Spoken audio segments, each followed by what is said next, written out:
Hey guys, welcome back with me again in this channel. On today's tutorial, I'm going to show you how you can make this muffled audio on mobile for free.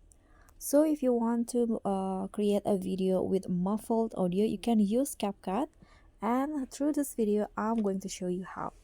First, just add your videos to CapCut. So this is the video.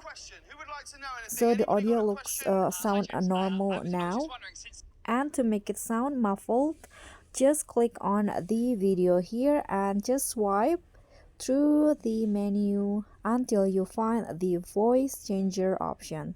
Click on that and click on the voice filter. So here just scroll down, and here you can just choose one. I suggest you use the megaphone or the distorted.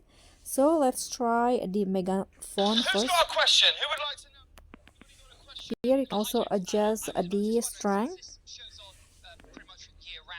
like this, and let's try the distorted.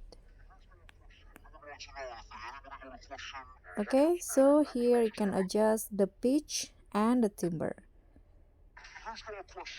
So that's between the two options. You can also use the final, I think. Okay, just choose which one that you think sound muffled. And that's all for me. Thank you so much for watching. Don't forget to like, comment, and subscribe. Also click on the thanks. Bye.